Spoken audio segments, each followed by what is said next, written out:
Hello, I'm Nancy Guerra, Dean of the School of Social Ecology. I'm very pleased to welcome you to another Parkside Chat.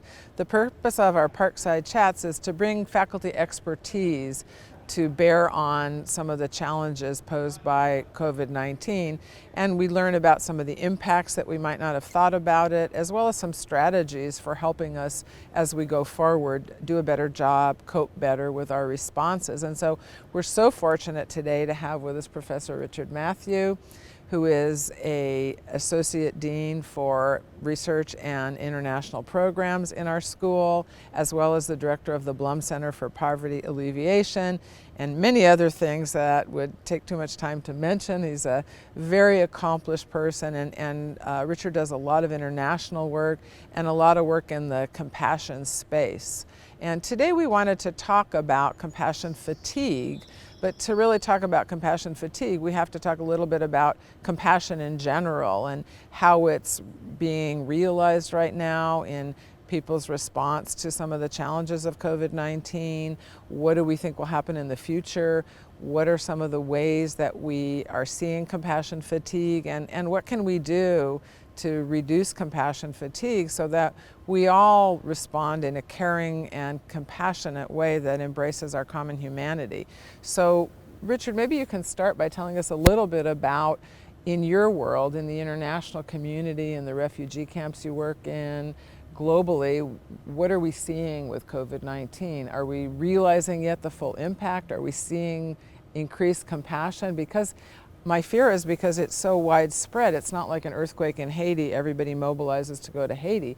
It's everywhere around the world. How is that working? I mean, I think what we're seeing right now is a sort of acceleration of a trend we've been seeing for quite a few years, sadly, and that is the sort of population of people who are in extremely vulnerable situations, forcibly displaced people in camps and so on, has been increasing steadily under the pressures of things like drought and flood and famine and war and so on, all of which have escalated.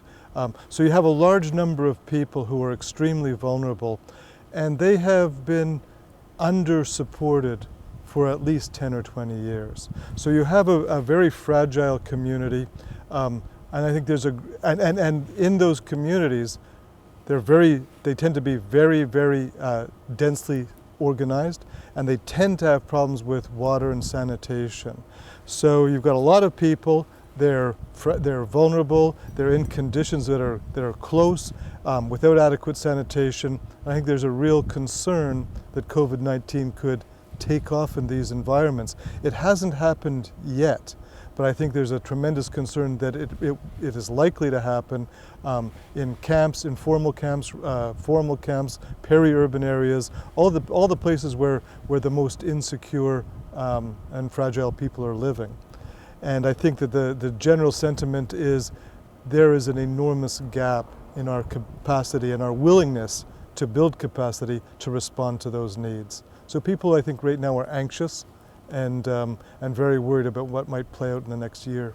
How are we seeing the UN, the global community? Are they increasing their efforts, or are they just hoping for the best? I mean, I think that, humanitarian workers are accustomed to putting themselves into situations where they are quite vulnerable, and they're used to mobilizing quickly to respond to needs. So we're seeing that happen, and we're seeing Doctors Without Borders, we're seeing Oxfam, we're seeing Red Cross and so on move to wherever COVID is becoming an issue. But I think that what we're also seeing is the reality of the gap between the scale of need and what the world is willing to invest in meeting that need. And I think that's where the UN's concerns right now are that they're not sure how big a gap we're going to disclose over the next year and how that's going to be met. A lot of these operations, they get mobilized before all the funding is in place. That's sort of been the pattern. So people are moving into the most violent or sort of impoverished areas, and then they're trying to sort of mobilize resources around that to sustain them. And there's a real fear that that mobilization of resources is going to be really challenging. Do you think, I mean, one thing that occurred to me, and just our experience here in Orange County, is I'm overwhelmed locally by the needs of our undergraduates, our graduate students, faculty, homeless people. There's so much need just in our own neighborhood. I don't even know where to begin to give money to or to help in some way. Do you think this is going to make it extremely challenging internationally? Do we expect that donations will go down and people will say, hey, I got to worry about Orange County or where I live. I can't worry about Syria. Do you think, is there some kind of sense of fear in the international community that people will just be kind of like a compassion fatigue? I'm on overload. Absolutely. I mean, I think that the numbers that people are talking about right now are so vast that it's really hard to get your mind around them. The UN has recently predicted that as many as 500 million people could be pushed into abject poverty by COVID-19. Now, that would essentially set back all the gains of the last 30 years. So when you have that scale of a challenge, I'm not sure anybody has a sense of how we're going to rally to meet it. And of course, every country in the world is facing some level of challenge domestically. So I'm sure there's a real sense that we've got to meet our own problems first before we can take on the rest of the world's problems. So I think that the possibility of us abandoning people outside our borders for the foreseeable future is very real. When you bring up a good point, because we're thinking about protecting people from getting COVID-19, the health challenge, but the economic challenge for the most marginalized, distressed communities is huge, particularly people who are street vendors or have small microfinance loans that they can't pay back, that are surviving on a subsistence level, but they're still surviving. I mean, what's going to happen when all of those resources are unable to meet the demand? I know Dr. Martine Burt, who is a distinguished scholar at the Blum Center, working in Paraguay with all of the microfinancing through Fundación Paraguaya, has told us that people are having a hard time paying back loans. They don't have any income. They're not selling lunches on the street or taking in sewing or whatever small business they had. So we think of a small business as a local restaurant maybe that goes out of business, but for so many people in abject poverty, they are a small business. And do you think there's concern about the economic rebound, or is it now just how we're going to take care of their health needs? I mean, I think the economic issues are absolutely enormous. There are so many countries that rely on international tourism, and that has basically zeroed out. When you think of large parts of places like Africa and so on, where entire communities are really, their economies are structured around tourism, and they have no revenues at all. There are other countries that rely heavily on remittances from abroad. Countries like Nepal, take a country like Nepal, tourism and remittances from abroad are probably 2/3 of its economy. So when those disappear, you have people who are cast into extremely dire circumstances. And we're seeing that scenario already start to become a crisis, where people are not traveling, hotels are not full, restaurants are not full, people are not doing the sort of things that they typically would be doing, and they're not going to do them this summer.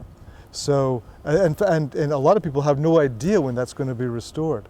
So I think the economic crisis is, it's clearly closely interconnected to the health crisis, and the two are going to amplify each other going forward.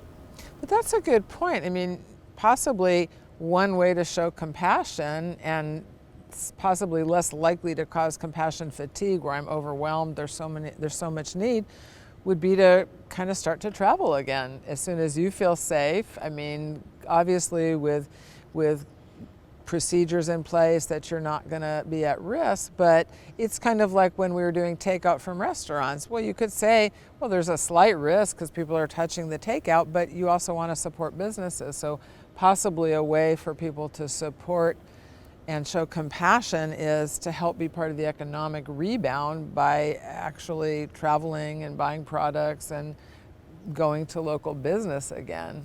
That seems like it's going to have to happen. would that be less likely to create compassion fatigue? I mean, I think that one of the challenges is there's just a tremendous amount of uncertainty.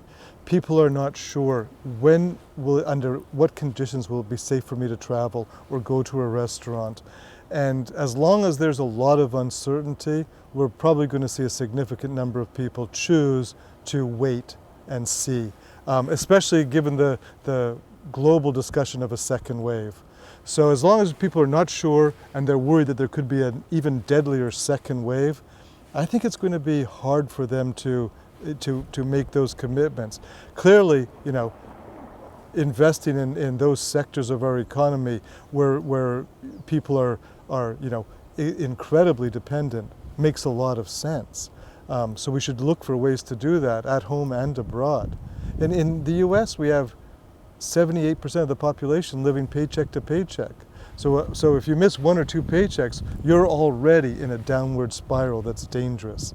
And that's, of course, the case of probably half of humankind. So yeah, I think that would be great if we could do it, but I think that lacking clear guidelines and clear assurances that it's safe to take action, there's going to be a lot of reservation, at least in parts of the population. And I understand that. I think one way that I know people I've talked to have found to be more compassionate, but in a way that feels manageable, is to make sure they take care of the people who they've worked with. So they pay their dog groomers, even if their dog groomers aren't coming. You can always do as much as you can for people whose paths cross yours. That feels a little more manageable. I think now when the whole world is suffering, it's really hard to figure out where I can do any good. But we have seen, and this is anecdotal, I've talked to people who are saying they're making sure they continue to pay the nanny or whoever it is they go with, or they go to a business and we go and get takeout from a restaurant and we give 100% tip to our server who's always worked with us. So I think those are small ways that people can do that. But is there any actual data, or is it all anecdotal? Have we seen an increase in compassion in the 10 or 12 weeks since we've had the restricted procedures? I mean, I think that's a good question. And I want to make just in terms of your larger point about continuing to employ people and so on. I think one of the things that we're seeing is that individual actions and philanthropic actions have real limits on how much they can achieve. When you've got 20 million people out of work, you need the big social safety nets that some countries have, that we developed, for example, after the Great Depression, where you can protect the jobs of millions and millions of people. Absent that type of structural change, we're not going to be able to make much of a dent in that. And I think that this is clearly a sort of moment in which inequality has been disclosed very, very explicitly in our country and many other countries. And some people are going to look at that and say, whatever solutions we develop to become more resilient to the next challenge have to include reducing inequality. And other people are probably going to say, I've got to look after myself, and I can't afford to look after everybody else. So we're going to see this tension in our country. How do we get people to?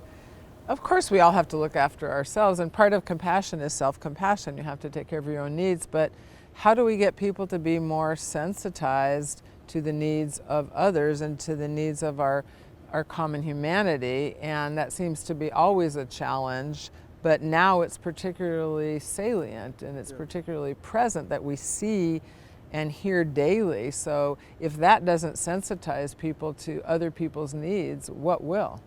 Because we see this backlash where people are like, hey, it's a free country, I want to do what I want. I don't care, you do what you want. We have in the US this individualism versus this collective spirit. We tend to have a little stronger kind of tilt towards individualism. So do you think we're going to be able to do that? I mean, I think that we know some things that work. We know that one thing that's been effective historically in our country and elsewhere is for our leaders, our political and business leaders, to have a strong commitment to some idea of the public good, to sort of an inclusive set of, here's a set of things that we do for everybody. And whether that's education, healthcare, infrastructure, we do this for everybody. Yeah, we have areas where we're going to promote our own interests or particular interests, but we have this robust sense that's very inclusive. And I don't think we have that today. So I don't think we have any leadership really clearly articulating a vision of the public good. Instead, we have a lot of people who are articulating visions of deep divisiveness and, us versus them and so on. I think that's going to be very hard to counter. So if the ideal situation is one where our business leaders and our political leaders come to an agreement that we need to do things in the interest of all Americans and of all humankind. And if they don't tell that story and believe it and act in that way, it's very hard for individuals to sort of consider mobilizing 330 million people around some sort of, shared set of values. You can do individual things and people are heroic. They'll do wonderful things on their own. But I think that we need a compelling vision of the public good. And what we have right now is a country that's, where we're seeing profound inequalities and a tremendous sort of culture of greed at the top. But that raises a good point, because I'm trying to identify things that people can do to show compassion and concern that will be less likely to generate fatigue, being overwhelmed. I don't know where to start. One thing people can do is vote. That's going to make a big difference with elections coming up in the US, and that theme has come up before. Another thing people can do is vote with their pocketbooks, because I know we've seen kind of a move at Davos to stakeholder capitalism, to companies not just, motivated by profit, but by being motivated by the public good. So as people return to the economy and engaging in the economy and spending, maybe we all need to pay a little more attention to supporting companies that are promoting the public good and social impact, and not promoting companies that aren't. So I think there are some easy wins that we can do. So at one level, as much as you can do individually, but as you were saying, we don't have enough people to help enough people to solve the problem, but there are ways that you impact the collective by voting and by voting with your pocketbook. So those are all ways that I think people can move forward and show compassion. You might not think of voting as an act of compassion, but in some sense it is. I mean, I agree, and I think there's an enormous opportunity, and a lot of it lies in our educational system. And right now you have a totally unique, unprecedented situation. 124,000 schools closed in the US. We never had anything like that. 124,000 schools. People across the country, students, the next generation, are living through this crisis, and they are seeing its impacts on their families, in their neighborhoods, but they're also seeing in a place like a university, they're seeing people mobilize to understand it and develop solutions to it. And when we look for authoritative statements about who is this affecting and how is it affecting and how is the virus working and what can we do to solve it, we look to universities. We're not looking to political leaders, and we're not looking to business leaders to explain what this crisis is all about. So we as educators, we as people in a public university have an enormous opportunity to say, here's a point where we can turn this into an opportunity and build something better out of this.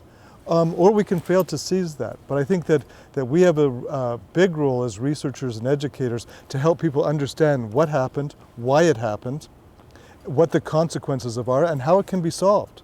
So I think there's a huge opportunity. I think educators across the country have this opportunity. And I think that it is a great time for a public university or any university to step up and say, we understand what's happened, and we also have some ideas about how to move forward. Because right now the world sort of trusts the academic world in ways that it hasn't always. Our immediate critical relevance to something that is affecting everybody is very clear right now.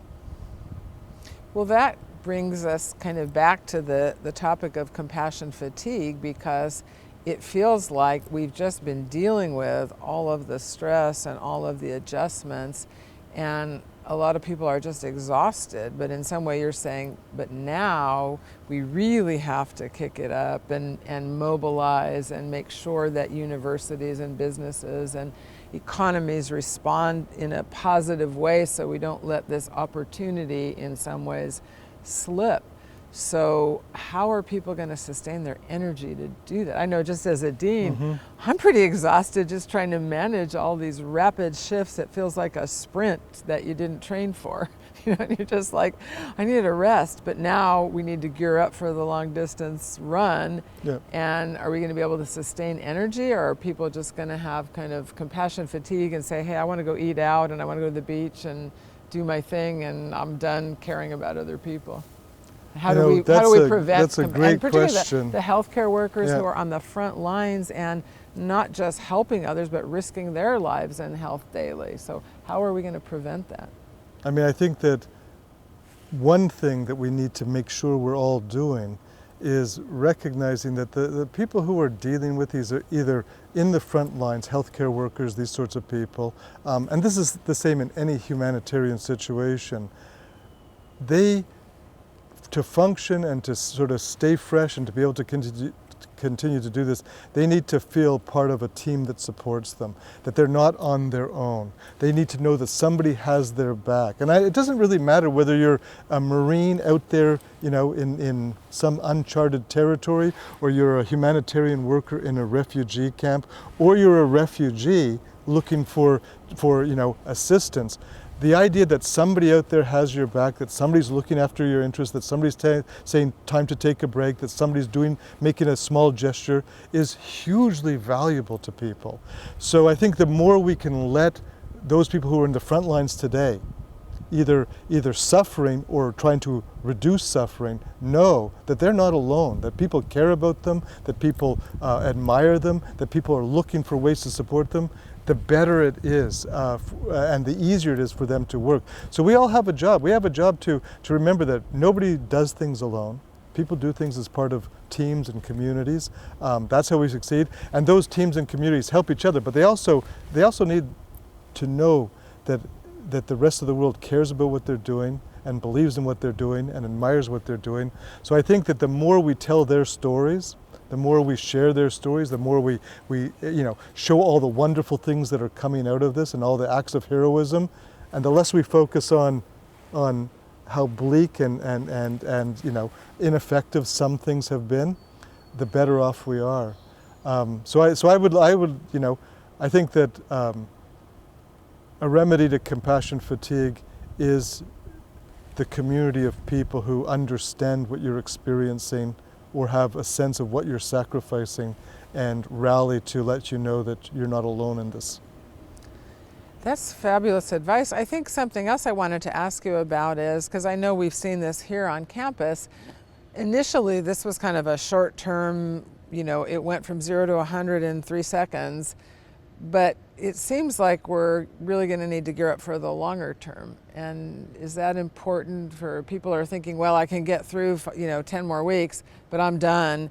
How do we shift so people don't get compassion fatigue in creating a narrative that this actually isn't a short-term problem? You know, it's a longer-term 1 to 2 years till we rebound and make sure that we have things under control. Is that something that we need to do to reduce compassion fatigue? Absolutely, and I think that, you know, you raise a really great point, because a lot of shocks, a lot of disasters are disasters that you can get your mind around and see the end of and see what you need to do to rebuild.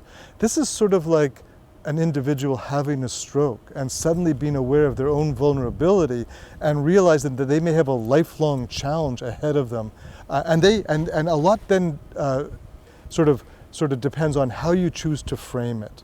If you choose to frame this as all I've lost and all the ways I'm fragile and vulnerable, that will lead you down one path. If you say, okay, there's so much I can still do, so many new things I can take on, so many ways I can grow, that sort of frames it a whole different way. I think it's very important. how people frame this experience, and they can frame it positively or negatively, because it is not something that is going to be over on this date, and the damage is going to be all repaired and we can move forward. This is something that could linger for years. It's also, very likely that the microbial world is incredibly powerful, and we have around the world vast peri-urban areas. They're the fastest developing areas on the planet. So these big cities are developing these huge switch points between nature and humankind. And we're going to see zoonotic diseases move into this world over and over and over again. So this is going to be a chronic challenge to us. How do we manage that? Now, we can manage it by reducing the growth of peri-urban areas and making sure there's water and sanitation rather than just 1 billion people living in bleak conditions. But the likelihood is, this is a body blow. We're not going to fully recover, but what that I think should do is say there's some things we shouldn't do going forward, but there are other things we should do more of going forward. So I think that it's framing it and helping people find a way to frame it, which is positive, helping, so we probably need to realize we did some amazing things. People discovered that they could live, that their lives could be dematerialized a little. They could do a little less shopping and still be happy. They realized that we could switch entire systems online like that, and they could still pretty much function. So we learned a lot of, I think, positive things. How we frame our experience and how we think about it going forward is going to be very important. And that's going to depend on stories that we hear and, victories and successes and opportunities that come out of this. If it's depicted very negatively and as something that's overwhelming and something that we can't, rally from, that's going to be, I think, a source of anxiety and depression for a lot of people. But if people see it as an opportunity to dust ourselves off and solve some of the deeper problems in our world, it could be very exciting. It could be a renaissance of the imagination here. Wow. Well, and one thing I want to wrap up with is this idea of not getting overwhelmed, because you said, I know I've done some work internationally in humanitarian context, and it's just overwhelming to me. Some of it is everybody has their threshold. When I get to a point where I feel that I can't really do anything that's going to make a difference, I get overwhelmed. And so what you were saying is one way to make this manageable and move forward is to really find yourself and what it is that you can do that's positive to come out of this in a better way. What have you learned? How are you going to change either in how you treat people in your circle or how your role in the world, your purpose in the world, but you can't take on something that is just so overwhelming that you just give up and you can't do it. So it's really this idea of what's my threshold for when I get overwhelmed, and if I can operate within my threshold and do more, the better. But having a kind of clear vision of this will make a difference and I can have a goal and complete it rather than just ruminating about all of the problems in the world, and sort of a clear vision that has a long-term picture that's not just an immediate response to seeing people homeless because of an earthquake, but it's a longer-term response of understanding that a lot of the challenges that people face all the time related to inequality and marginalization don't just happen when there's an earthquake or a flood. People are living this daily, and we shouldn't need an earthquake or a flood or even COVID-19 to make us aware of that. So that would be a great hope for the future. And it sounds like you have a lot of good ideas to lead us forward with. Can I say something to that? Yes, because of course. I think you've triggered 3 thoughts. One is that for a brief moment, almost everybody experienced that vulnerability that some people experience as a way of life. Yeah, that's so And for important. one moment, we all sort of felt threatened and potentially, susceptible to a horrible, horrible outcome. Some people live that way. And so maybe that will build some empathy. The second thing that listening to you reminds me is, in my own experience working in different humanitarian settings, I've noticed 2 things about people who do that work. One is a tremendous sense of perspective, that they're one individual this is the size of the problem, this is the role they can play. You know, they understand that what they do is good. It's not going to solve the whole problem, but they're part of an effort, and it's a good thing. The other thing that I think a lot of people have, at least, and this is not based on research, this is just my own sort of observations, is they have other passions. So they care a great deal about people who are suffering and how to alleviate that suffering. They're compassionate, but they also might love music or love literature or love travel. And so they are able to exit that world at times and just lose themselves in nature or lose themselves in art or lose themselves in their family or something like that. I think it's a good thing to care deeply about people, but also to have other passions and interests that you can turn to as a sort of therapy, as a sort of exit, as a sort of reminder of the wonderful things humankind has been able to achieve. So I think that if you just dwell in suffering for a long time, unless you're Mother Teresa or something, that's probably going to be pretty tough to manage psychically. But I think if you can go in perspective, do what you can, and then find ways to also reconnect with humanity in other ways than through suffering, I think that's a good thing. That's a great piece of advice to end our conversation on, and we invite you all to participate in the Q&A online with Dr. Matthew, and thank you so much. I learned a lot. It was a great conversation. Thank you. It was great.